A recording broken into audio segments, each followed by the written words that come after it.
Adanya bukti arkeologis berupa makam Ahmad bin Isa di Husaisah, Hadramaut, tidak membuat Kiai Imaduddin mengakui keberadaan tokoh Ahmad bin Isa al-Muhajir. Pertanyaan yang ditulisnya malahan, apakah benar makam yang diklaim sebagai makam Ahmad bin Isa itu asli? Apakah makam itu sudah dikenal sejak wafatnya Ahmad bin Isa? Sumber sezaman apa yang bisa memberi kesaksian bahwa benar Ahmad bin Isa dimakamkan di Husaisah? Mari kita mulai mengamati tulisan Kiai Imaduddin tentang itu, bukan untuk membelanya ataupun membantahnya. Nabi telah meninggalkan Al-Quran dan hadis sebagai pedoman hidup, serta memberikan teladan akhlak yang sempurna bagi umat manusia. Menutur Kiai Imad, sebuah makam di suatu tempat tidak bisa menjadi bukti historis akan eksistensi seorang tokoh yang diklaim dimakamkan di tempat itu, tanpa ada bukti pendukung berupa catatan tentang itu.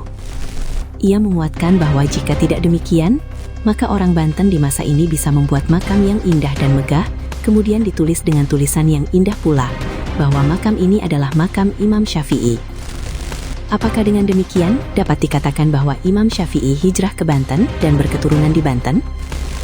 Kiai Imad menyebutkan tokoh bernama Syekh Ahmad bin Hasan.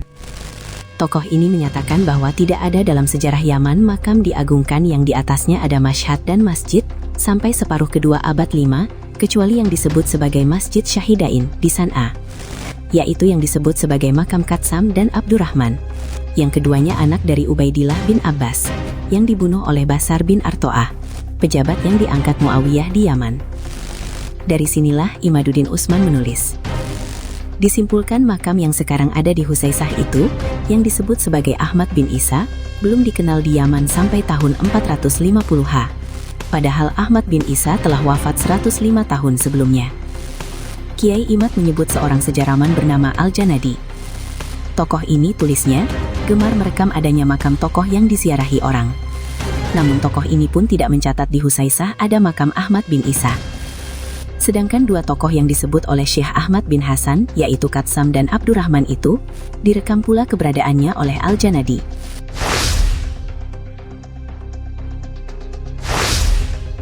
Menggunakan referensi bahwa Al-Janadi tidak merekam adanya makam Ahmad bin Isa, padahal ia sejarawan yang rajin mencatat nama-nama makam yang diziarahi dan dianggap berkah. Kiai Imad menulis, artinya, pada tahun 732H itu, makam Ahmad bin Isa belum dikenal seperti saat ini. Padahal telah berjarak 387 tahun sejak wafatnya, makam Ahmad bin Isa belum dikenal orang. Makam itu benar-benar ada. Jika kemudian diragukan, lalu kapan menurut Kiai Imad mulai adanya cerita bahwa Ahmad bin Isa dimakamkan di Husaisah? Tulis beliau, berita awal yang didapatkan adalah berita dari Bamakromah. Dalam kitabnya disebutkan, ada dua pendapat mengenai makam Ahmad bin Isa.